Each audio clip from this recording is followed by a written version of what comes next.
армысыздар, құрметті қазақстандықтар, құрметті четвертый Угасинов көрермендері. Бүгінгі видео үндеуімізді біз білім және ғылым министрлігіне жолдаймыз. Себебі 2022 жылдың желтоқсан айынан басталып келатқан әңгіме әлі өзінің жалғасын тауып ушығып баратқан көрінеді.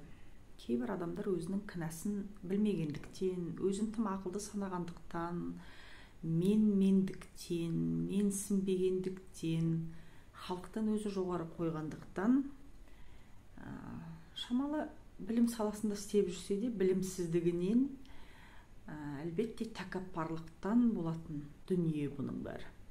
Бірақ мен сіздерге бірақ нәрсені айтайын. Білім саласы, әсіресе мына Жетісу облысында тым ұсақталып кетті. Неге? Себебі менсініп, көкірегін ұрып, бірнеше дипломды сатып алып жүрген надандар тым көп болып кетті. Бұларды әй дейтін әже, қой дейтін қожа жоқ. Бұларда ұят жоқ, өздерінде ары жоқ, намыс жоқ, кеуделерінен нам пысып, психологиялық тұрғыда қандай да бір ауытқуы бар адамдар көп болып кетті қазір.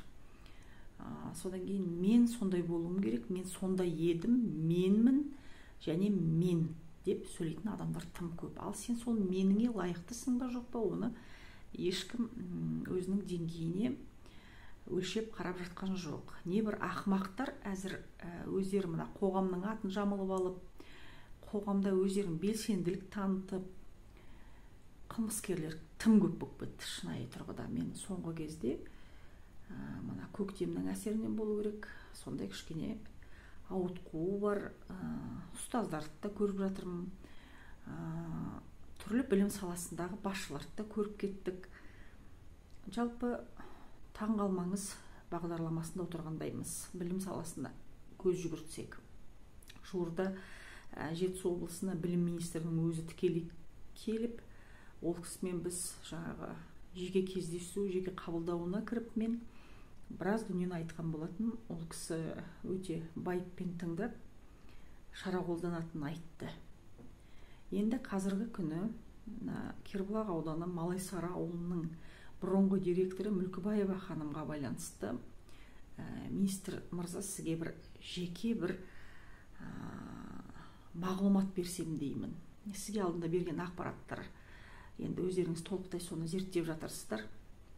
Бірақ бүкіл халық білсін, ол кісі жаңағы өзін сонда енді ақылды санап, жаңағы парасат есімін деп тұр ғой. Енді әркім өзі қалай ойлайды, өзі біледі ғой. Енді қағазға үңілсек, ол адам жақында бір үлкен біздің облысымызды басқарып отырған бір өте білімді, парасатты, көп жылда жаңағы министрлікте жан-жақта істеген бір азамат маған айтты: Дина, сен ондай адамдарға таң қалма деді. Шын қылмыскерлер ғана неше түрлі қитұрқы әрекеттерге барып, ең көп халықтың ішінен айғайлайтын шын мәнінде қылмыскерлер деді. Сол міне ақиқат болып жатыр. Сол негізі қазақтарда айтады ғой, жақсы адам жақсымын деп айта алмайды дейді, жаман адам жақсымын деп айқайлайды дейді.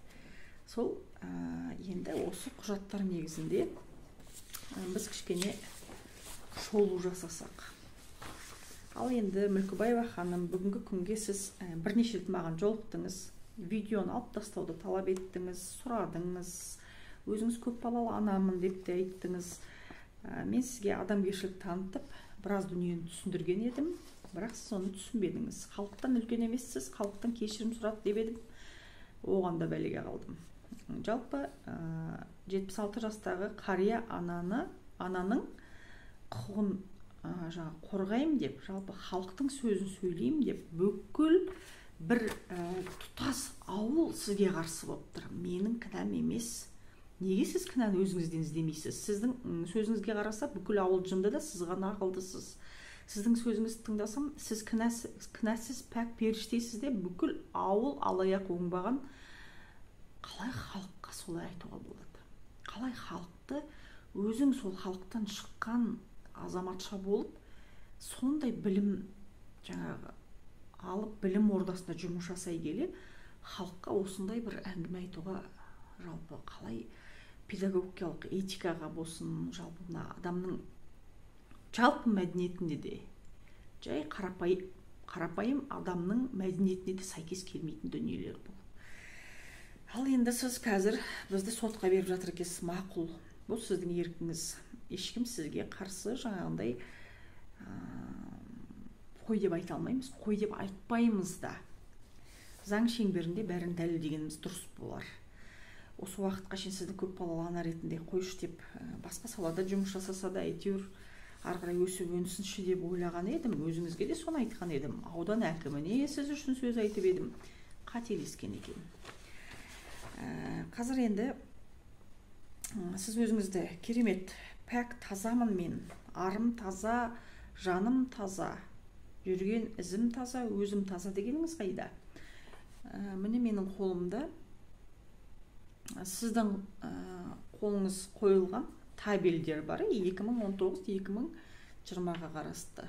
Бір жылға жуық сіз өзіңіз 3-25 ставканы бір өзіңіз иемденіп отырған екенсіз. Жалпы бұл заңға сәйкес пе? Адамға тиесілі 1,5 ставка ғана. Оны мен де, заңда бәрі де білет, бірақ сіз соны біле тұра өзіңіз директор екеніңізді пайдаланып, сонда өзіңіздің билікте екеніңізді пайдаланып, өкіметтің, енді қалай айтамыз, сізге сеніп берген дүниесін иемденіп қойдыңыз ба, сонда қалай болады бұл? Жалпы Қазақстан Республикасының сыбайлас жемқорлыққа қарсы агенттігіне жолдадым. Бүкіл осы табелдерді аудитті кірсін дедім. Барлық жаңа құзыретті органдар, бас прокуратура, облыстық прокуратура, барлықтарыңыз осы жұмысты жаңағы назарға алсаңыздар. 3-25 ставка заңға қайшы бола тұра, бір жыл бойына жалақыны жаңағы директор міндетін атқарушы, зам директор, психолог. Ауылда өзі жұмыс тапшы. Білімді азаматтар жұмыссыз жүр. Сіз неге бір мезгілде 3 ставканы, 3 жаңағы орынды өзіңіз бір уақытта бір мезетте иемденіп отырғансыз, бұл қаншалықты дұрыс? Енді осыған заң баға берсін. Сонымен қатар Малайсары Батырдың жаңағы бірнеше жыл бұрын мектеп алдында жаңа қойылған ескерткішті орнатқанда Малайсары ұрпақтары келіп жаңа балаларға аманат ретінде 18 дейді, біреу 16 дейді, біреу қағазда 14 деп тұр. Аттары жазылған, именной дейміз ғой, атаулы жаңа арнайы жазбасы бар домбыралар әкелген екен. Құны 200 мыңның үстінде әрқайсысы. Солар аяқ астынан жоғалып кеткен. Мына жерде сіздің қолыңызбен қағаз тұр, яғни сіздер списание дейді ғой, мектептің балансынан шығарғансыздар, бірақ мектептің балансына кіргізілмеген дүниені шығарғансыздар. Яғни кіру жоқта шығу бар. Осы домбыралар қайда? Бұл жалпы аманат емес пе? Аманатқа қазақтар қиянат қылмаған. Сіз ана өзіңіздің жаныңызда жүрген не бір өздері алаяқ, өздері шала-була заң бұзып жүрген жаңағы ақмақтау адамдардың жанында жүріп, өзіңіздің жаңа қателігіңізді көрмей қалғандайсыз. Мен сізге айтарым, сіздің облыс әкімнің деңгейіне көтерген мәселеңіз өзіңізді жақсы қып, елдің бәрін жынды қып көрсеткеніңіз үлкен қателік деп ойлаймын. Неге? Директорлардың статусы дейді, бірақ статустың бәрін мұғалімдерді де төмен түсіру. Дина Балқашева осы уақытқа дейін менің жаңағы ар-намысымды жерге таптап, жаңағы арызданды дейді. Ол кісі бір жақты ғана қарады қазіргі таңда. Ол уақытта Қанат Болатұлы біледі. Менің тарапынан ешқандай сұраққа жауап бергіздірген жоқ, сөйлеттірген жоқ. Осы кісілердің бәрі осы жиналыста болған 5 қаңтар күні, 8 қаңтар күні мен жұмыстан босатты. 20 қаңтарда оқу ішіндегі орынбасарлықтан жұмыстан босатып алып тастады. Осындай қателіктер жібере отыра, заңға қайшы дүниелер жасай отырып өзіңізді қалай ақпын пәкпін дейсіз.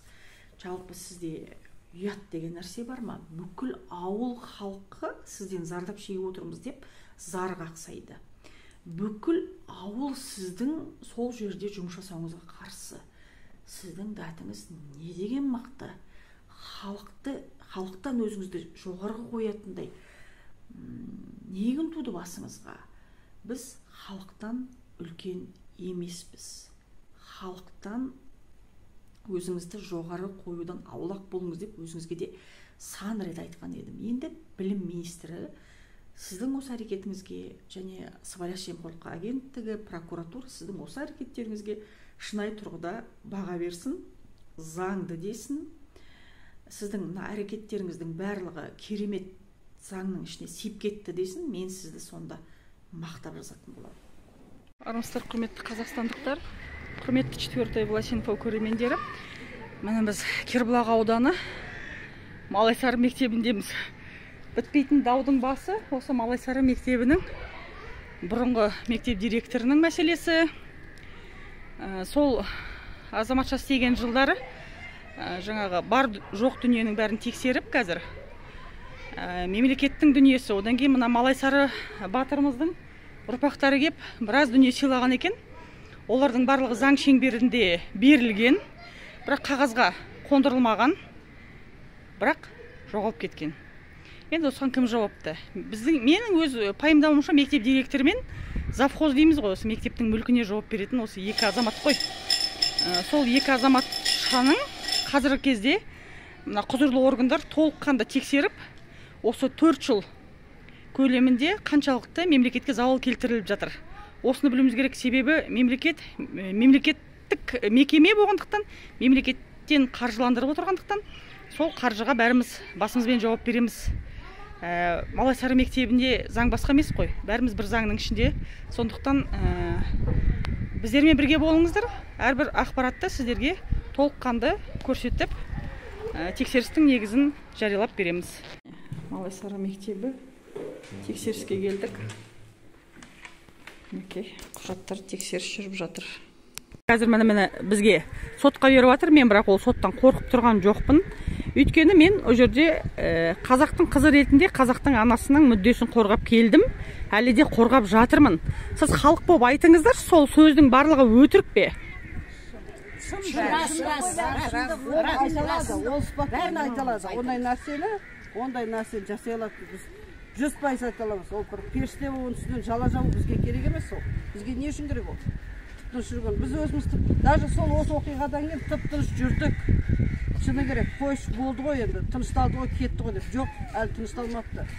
Әлі сол мансап директор болу керек. Мен енді 77 жасқа келіп, мен одан ондай күткем жоқ. Бір туысқан мен сіңлімнің қызы әбілден кейін. Сондай балағаттап, желкемнен алып, ұрып, далаға шығарып жіберетіндей. Мен сол кезде мына Дина Балқаш қызы келіп, бәрімізден сұрап, жиналыста болды, бәрі прокурор да келді, судьясы да келді, бәрі келді. Сонда біреу тұрып, мына кісіге неге олай айттың деп, біреу сұрақ берген де жоқ. Мына ауданның прокуроры тексермейді, мен сотқа бердім. Сіздің дәлеліңіз жоқ, басыңыз жарылған жоқ, қолыңыз сынған жоқ деп қағазымды қайтарып жіберді, 2 ретінде. Дәлел жоқ. Сонда мені әлгі шығарып жібергені, боқтағаны, енді ол жерде туысқандары экспертизасы жасау керек. Мен скорый шақырдым, милицияның көзінше жағы участковыйдың алдында кешірім сұрады, бауыры әкпесі кеп орамалын тастап, куә ана не. Бірақ участковый ол фактын айтпай отыр, дұрыс қой? Иә, сонда сіздің дәлеліңіз жоқ дейді, мына біздің ауылдың прокурорлары менен вообще көзім құрту. Сіздер қазір ол кісінің қайтадан директор болғанын қалайсыздар ма? Жоқ, мына қазына директорға да маза жоқ дегендей, мына тыныш отырған халыққа да маза жоқ. Оның бірақ ауыз сөзімен жүгіріп келеді. Кімге болса да мына айтты ма? Болды. Доказательство бар, жоқ, оның мына кісіде үлкен кісіге де мына өзіңіз сөйлесеңіз. барлық доказательствосын бәрі Мүкібаеванікі рас болып тұр да біздікі жоқ болып тұр. Өйткені маған балағаттар неше түрлі сөз жазып еді, мен РОВД-ға және өзіміздің Сарыөзек прокуратурасына беріп едім, маған қағаздарын әкеп берді, ешқандай дәлеліңіз жоқ деген сияқты. Ал енді дәлел сізге қандай дәлел керек енді десем, жаңағы соткымда жазылып тұрған мені ашыңыз дейді, голосованиян дейді. Мен оны қайтып ашам, бірақ түбі мен аштырам оны. Қалай да болмасын аштырып, не жазылып тұр тағы да оқуым керек менің. Сондықтан Мүлкібаева бізді кешке дейін балағаттап, кешке дейін осы ауылымызға тыныштық бермей жатыр.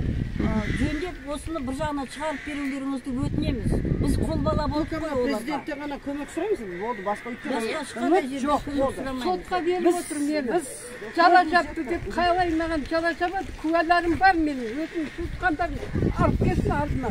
Мен доказать етіп бере аламын.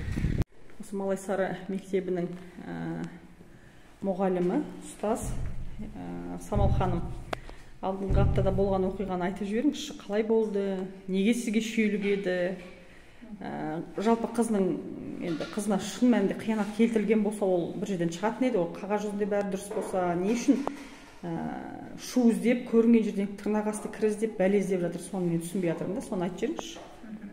Иә, ол кісі маған өйтіп, менен тырнақ астынан кір іздеген себебі, өйткені мен ол кісіге бағынған жоқпын, ол кісінің жолымен жүрген жоқпын, жаса деген дүниесін жасаған жоқпын, қарсы шықтым.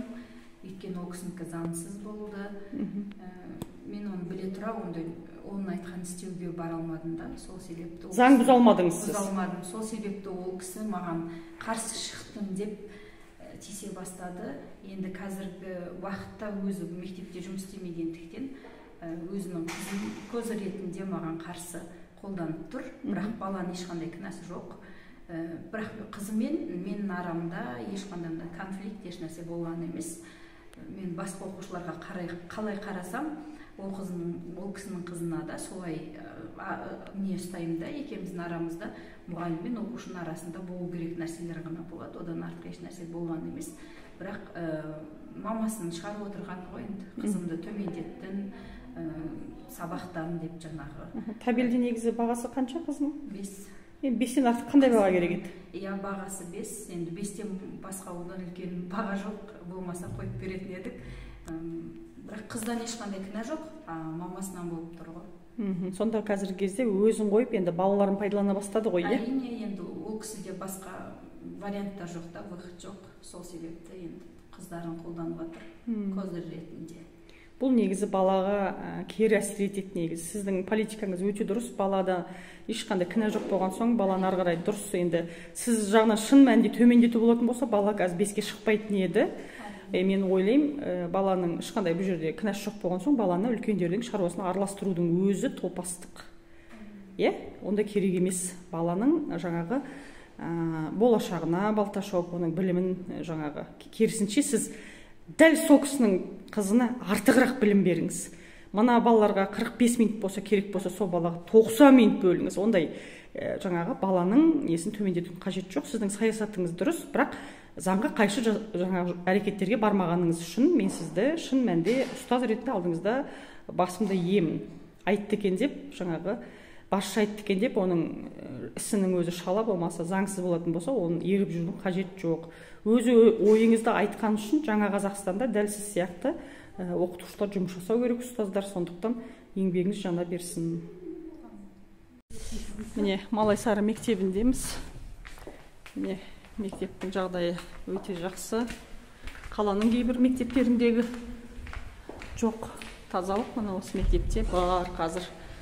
Халқы директорге разы, енді бұрынғы директорге қарағанда қазіргі мектеп директоріне разы. Жаңа бәрінен сұрадым, ата-аналардан да сұрап шықтым.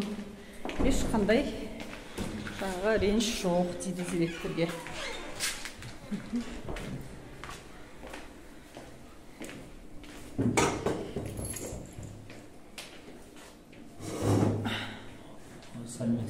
Сәлеметсіз бе? Маған ана жаңағы сізге дейінгі болған мектеп директорының міндетін атқарушы 4 жыл бойына міндетін атқарушы болған Мүлкібаева ханымға байланысты біз алдыңғы апта жаңағы облыстық білім бөлімінің басшысының жаңағы басқармасының басшыларының жаңағы бұйрығымен арнайы тексеріске келгенбіз. Сонда бірнеше сұрақты көтергенбіз. Сол сұрақтың негізінде 2019 жылдың табелінде бір жылға жуық ол кісі 3-25 ставка дейді ғой. Негізі заң бойынша қанша болу керек? 1,5 ставкадан аспау керек қой. Бүгінгі таңда мектеп директорының қызметін атқарушы бір ставка біз директорлық қызметті алсақ 8 сағат сабақ алуға дипломдық мамандығымыз бойынша құқымыз бар 1,5 ставкада. Енді 3,25 деген ставка ол заңда бар ма? Заңда ол қайшы келеді. Бүгінгі таңда ол 1,5 ставкадан аспауға ол міндеттелген жазылған. Ең жоғарғы жүктеме 1,5 сағаттан аспау керек. Жақсы. Одан кейін жаңағы Малайсары мектебіне осы Малайсары батырдың ескерткіші жаңағы қойылған екен. Осы бірнеше жыл бұрын сол кезде Малайсары ұрпақтары осы мектепке арнайы аманат қып балалардың жаңа пайдаланысында болсын деп именной дейміз ғой, атауы бар. Аталы жаңағы сөз жазылған домбыралар балаларға сыйлыққа берілген екен, сыйланған екен. Сол домбыралар күні бүгінгі кезде жаңағы домбыралар бар ма бұл мектепте қолданыста? Негізі бізде өзі мектеп материалының базасында 13-19 счетында мектептегі бар заттар тізбектеліп жазылады бізде интернет номермен байланысты. Бізде қазіргі таңда мен өзі келгеніме 1 айдан асқан уақыттың аралығында спецификада счетта ешқандай домбыра көрсетілмеген жоқ болып отыр. Біздің оның балансты қарадық, 2020 жылы ол есептен шығарылып тастаған екен. Бірақ та мектептің балансына тіркеуде жоқ. Бірақ та қолданыстан шығарылған деген акті ғана қолымызда бар біздің бүгінгі таңда. Жоқ, жалпыда былай ғой, заң бәрімізге бірдей. Заңда көрсетілген кез келген спонсорлық көмек болсын, сырттан келген көмек болсын, енді әркім мектеп оқушыларына өздігінен ешқандай зорлықсыз жаңағы сыйлық сыйлаған болатын болса, оны акт арқылы қабылдап, балалардың қолданысына жылдар бойы өту керек. Ал сіздерде ол біріншіден балансқа отырмаған, жаңағы приходқа кіргізілмеген, бірақ шығарылған. Сонда ол қалай? Ол енді қалай жасалғанын білмедім. Ол кісілер балансқа алмай отырып, мемлекет тарапынан акты құрып шығарып тастаған. Ол көлемін қарап отырсақ 210 мың теңге тұрады. Кіріске де қойылмаған, тек қана шығыста тұр. Оған енді тікелей қандай себептермен сондай жағдай болғанын енді айта алмаймын. Ол уақытта комиссия мүшесінде де болған жоқпын. Ол уақытта Малайсары орта мектебі жайлы бейхабар болып жүрген кезім болған кезде. Сол сөздерін дәлелдеп келсінші деп отырмын. Соны талап етемін. Әр сөзіне жауап берсін. Қалай Жетісу облысының әкімінің алдында айтты, біз жала жауып жатыр екенбіз. Сіздің сыныңызда оның қызы оқитын болып тұр ма? Иә, мен даярлық сыныбында, мен Еркеназ, Мұхит Еркеназ оқиды. Осы уақытта мына 1 сентябрьда қалай келді бала маған еркелеп жүр, әлі күнге сол еркелеп әлі жүр бала. Мен талай көргем, естігем ол баладан, үлкен кісінің сөздерін, осы қалай заңына біз шықтық қой, заявлениялар кетті, арыздар түсіп, бала өзгеріп кетті. Бала уже өзін-өзі именно ұрысуға, мен ұрыссын дегендей әрекеттерге барды. Қысым оны сен ондай емес еді ғой, Еркеназ дегенде арасында жылай жүретін бала деген шындықты айтады ғой, 5 жасар бала. Мен солай неттім, мамам айтты, сіз ұрысса маған шара қолданады. 5 жасар бала сізге шара қолданады деді. Жарайды деп қойдым, мен баланы шындыға тұрғанмен, мен одан баланы жек көріп, сырттап оны жоқ, 2 есе махаббатымды бердім. Не себепті? Өйткені білем анасын. Бәлез деп қай жерден, осы жерден жоқ, таба алмайды, таппайды да. Келіп маған сол немді дәлелдеп берсін. Менің қай жерден алып келіп, бір ана болып елшіреп дегендей бір сабағына кіріп көрмепті. Не болды, мен балам қалай оқып жатыр? Шақырдық. Ашық сабақтарда болды. Келіңізші, көріңізші. Бір баланы келіп алып кетуге не состояние мектептен. Біз міндетті түрде біз баланы ата-анаға табыстаймыз. Өйткені 5 жасар бала, мен баланы былай жай жібере алмаймын. Оны ата-ана немесе өзінің бір... Күнделікті кім әкетеді баланы? баланы біресе анаған табыстайды, біресе мынау мен келе алмаймын, мен бүйте алмаймын. Жарайды, үлкен қыз бар мында 9 оқитын. Соған қалдырасаңыз, соған бүйтесаңыз, менің қолым тимейді. Менің қолым тимейді. Мен осы декабрьден бері айтса оның алдында қызы жүре береді мында. Өйткені ол мына жерде директор болып жатыр, қызы жүре береді, ойнай береді. Бұл жерде бәрі нянечка, оның қызын бәрі бағатын, қарайтын. Ол енді кетіп қалған екен жұмыстан. Қазір анаған да табыстайды, мынаған да табыстайды. Соңғы кездері Миржан деген бізде кім НВП-дан бала ма? Сол балаға табыстап қойып, сағат 11-де бітеді сағат, сол балаға табыстаймыз. Міне, бала аман есен қолыңызға берілді дейміз. Бірақ ана болып бір келген жоқ. Сонда өзінің жіберген мінін көрмейді, сіздерді кеш-кешін кінәлайды ғой, солай ма? Жоқ, кінәлағанда да болған адам деген себеп, кәдімгі фактісі болу керек қой. Фактімен, міне сіз осылай өстідіңіз, мына жерде мен баламды осылай шектедіңіз деп. Былай ауыз толтырып, әдемілеп айту, ол жала жабу деген сөз. Менің жұмысыма осылай келіп, доказательство дейді ғой, соны дәлелдеп маған берсінші. Пожалуйста, келіңіздер, көріңіз, көрсін, ата-аналармен сөйлессін. Группадағы ата-аналармен де, балалармен, бала ешқашан алдамайды. Мен мүмкін өтірік шығамын, бірақ сол баланың өзіңізді сұрасыншы, қандай мен к ней отношение. Мен өзінің сөзіне жауап беремін. Ол кісі де келсін де, әр айтқан сөзіне жауап берсін. Жақсы.